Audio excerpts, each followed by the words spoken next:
Hello,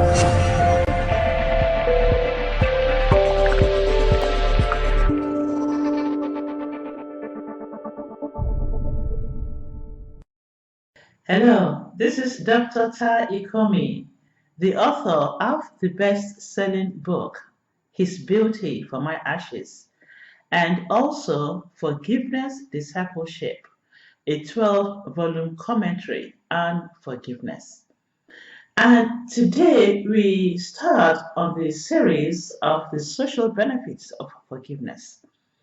Forgiveness has so many benefits. We have the emotional benefits, we have the psychological benefits, we have physical benefits, we have spiritual benefits.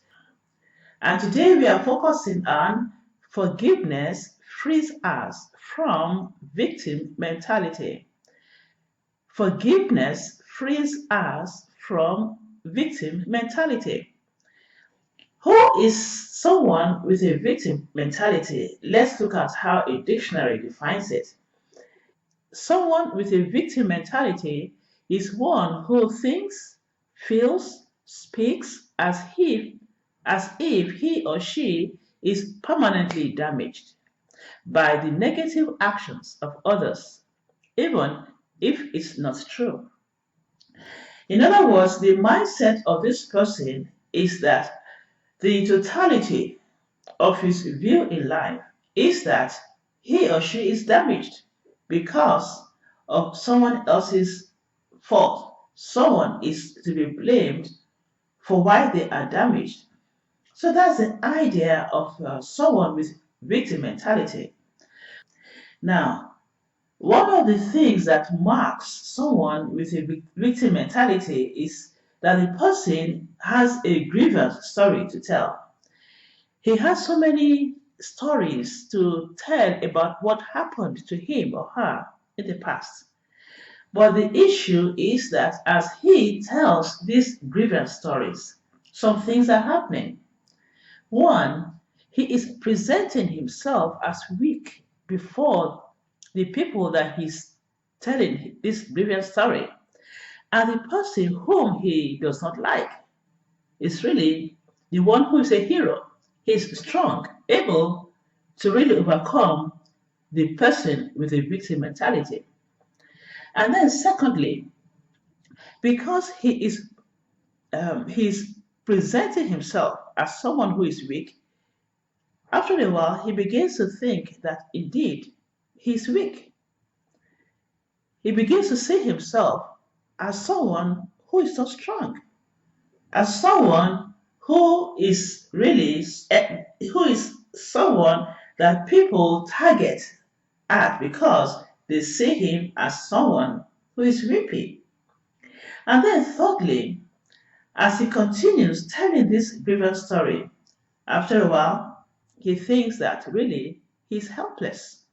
He cannot do anything about his situation.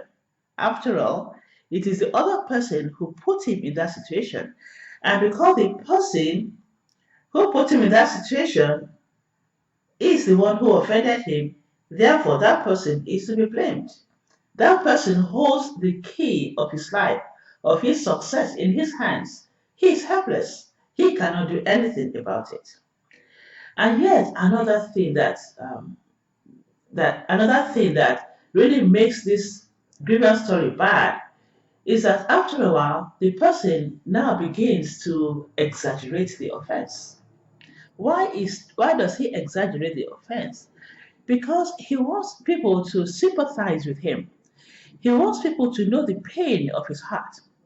He wants people to be able to empathize with what he is going through. Because really, the more he tells the story, the more pain, the greater the pain is. The pain begins to expand and expand and expand. And so, to commiserate the pain of his heart and what the person did, then he now had to exaggerate. And yet, there's some people who really are not going to just stop, stay behind the scene and just sulk or just be resentful. Some people go on the active offense. The person who offended them, the person who put them in where they are, they go after the person. And anyone who is on the way, they don't care if they have a collateral in the wake of their anger or their trip to vengeance. And so, when someone has this victim mentality, it's not a good place to be in. And we have the example of one of the kings of Israel, actually, the very first king of Israel. His name was King Saul. King Saul was a man with a victim mentality. He saw David as the one who put him in a bad situation, as the one who was responsible for his pain, for the emotional turmoil of his heart. And because of that, one day he called his cabinet to him and asked them why they were on the side of David, which was not true. Now let's look at what he said to them. 1 Samuel 22, verse 8. That all of you have conspired against me, and there is none that sheweth me that my son hath made a league with the son of Jesse, and there is none of you that is sorry for me, or sheweth unto me that my son hath stirred up my servant against me, to lie in wait as at this day. What he said was not really true. It was an exaggeration. For example, he said that all of you, all of them without exception, in essence, all of you have conspired against me. There was no conspiracy. But in the heart of Saul, maybe he wanted them to feel guilty or whatever. But in his heart, he felt alone. He felt abandoned. He felt that his cabinet was not as faithful as they should. And then he says this, and there is none that sheweth me that my son hath made a league with the son of Jesse. That's not true. Yes, there was a covenant, a good covenant, but it had nothing to do with Saul. And then he called David the son of Jesse because he was the one who put him in this emotional turmoil. He did not mention his name.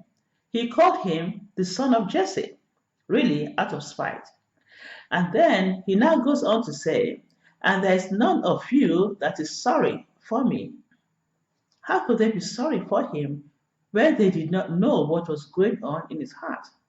This man had this victim mentality that he was the target of other people's offenses. Now, in this case, he was the target of David. He was also the target of his own son. And let's continue. It says, or sheweth unto me that my son hath stirred up my servant against me, to lie in wait as at this day. Now, he felt that his son and heir apparent to the throne, Jonathan, was also against him, and that he and David had conspired against him. That is a man with a victim mentality. And someone with a victim mentality cannot be a happy person. He cannot be someone who is at peace. He cannot be someone who was content in life. And when he now told his cabinet about this, someone now said that David had gone to Ahimelech, the high priest, in Nob, in the city of Nob, and the high priest had really helped him, and he became angry with the high priest. He felt that the high priest was against him. Now, everybody was against him. That is someone with a victim mentality. They see that everybody is against them.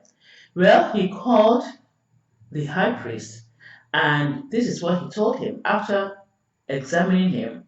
He did not believe what the high priest said, but his mind was made up. He was aching. He was hurting. He was in emotional turmoil.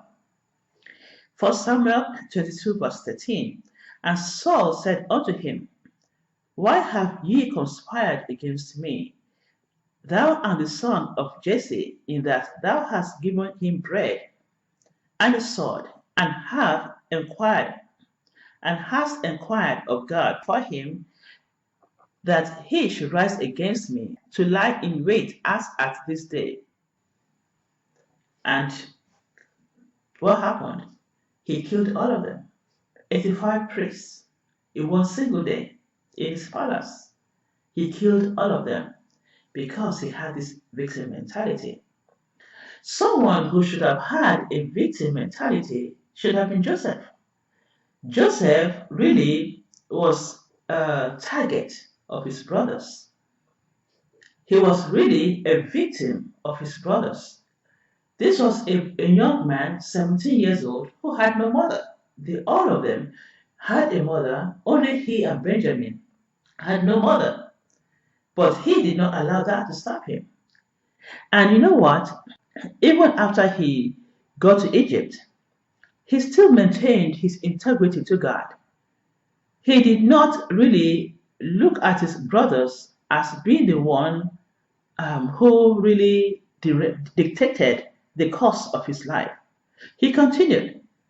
He was a great manager, and when he was put in prison, he might have felt he was a target again. He might have felt he was a victim, but no, he continued to do what was right. He put his life in his hands and he did what was right. And eventually, when he disclosed himself to his brothers and they became afraid, look at his response to them. Genesis 45, verse 5.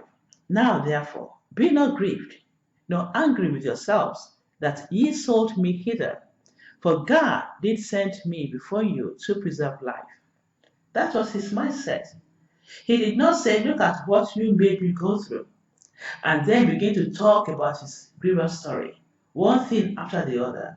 The moment he was sold into slavery, the way they did, the way they looked at him, the way they treated him, what happened about Potiphar's wife, and just so many things, so many stories, so many grievous stories. No, he did not do that. As far as Joseph was concerned, his life was in the hands of his God. And I'm going to read that again. Genesis 45, verse 5.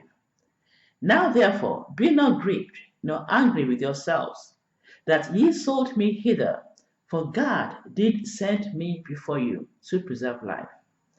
And so we can go on and on. The same thing with the Apostle Paul.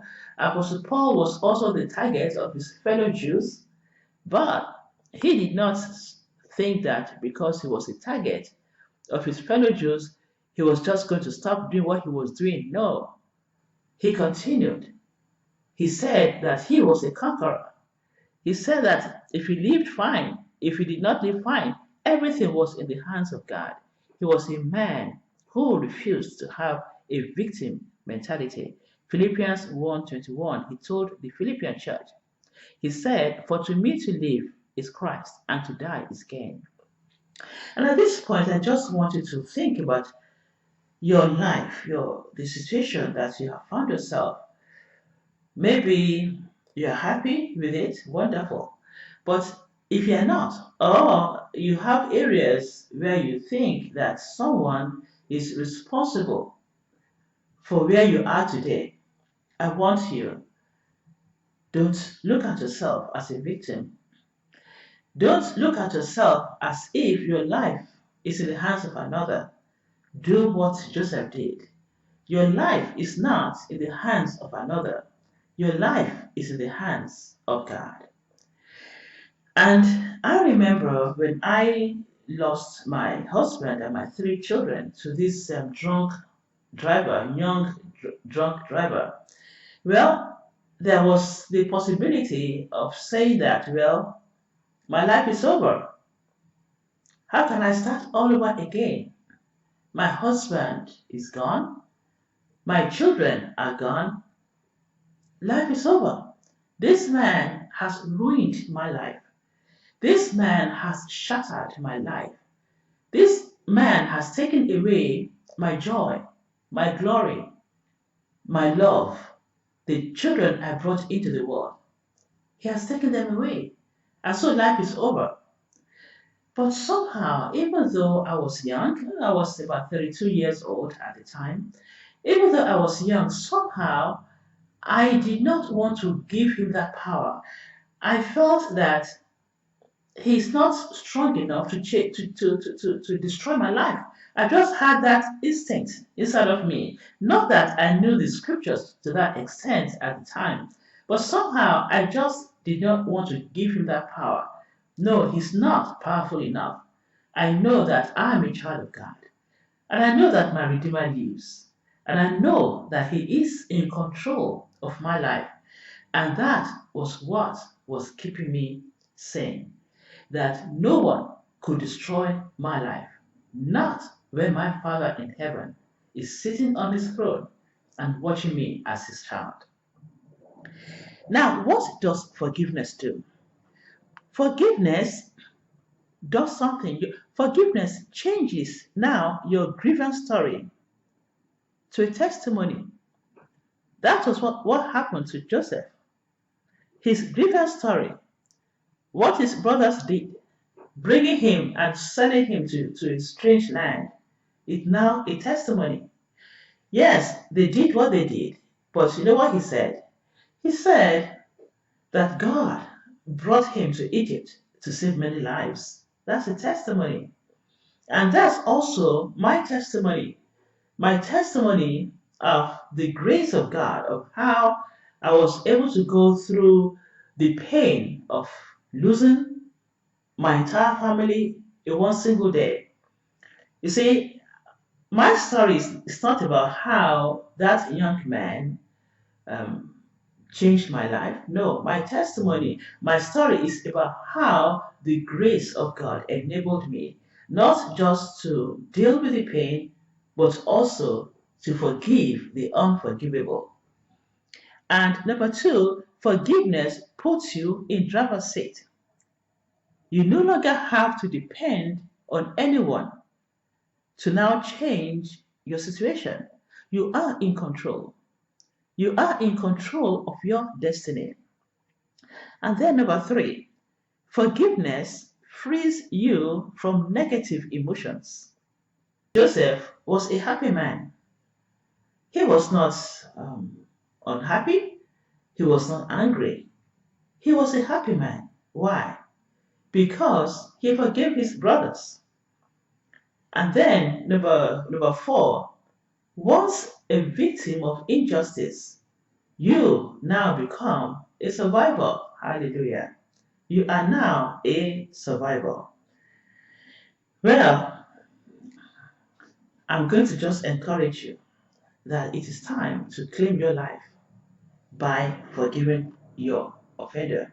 And in a way, if I can just say a little bit more about how the dynamics of the forgiveness and how it takes you away from the victim mentality is that, you see, the thing that made you a victim is now forgiven.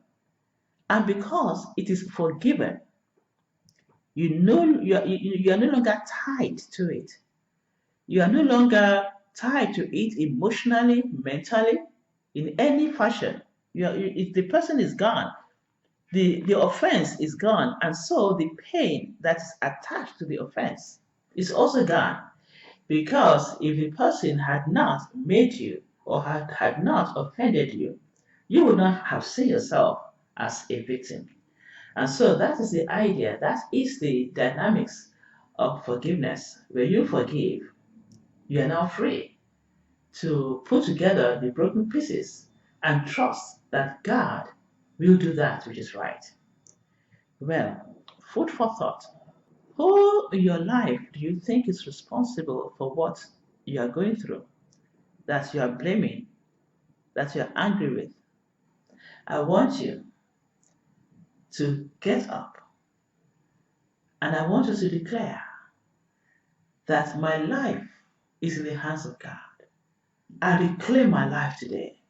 I take it back and I put it in the hands of the Almighty God. And God will make something much better out of it.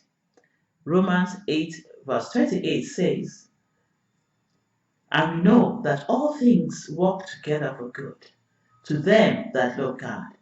And I want you to declare with Paul. Paul said, nay, in all these things we are more than conquerors through him that loved us. Now declare it.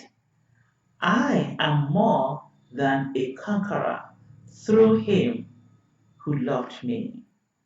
All right. Until we see in the next class.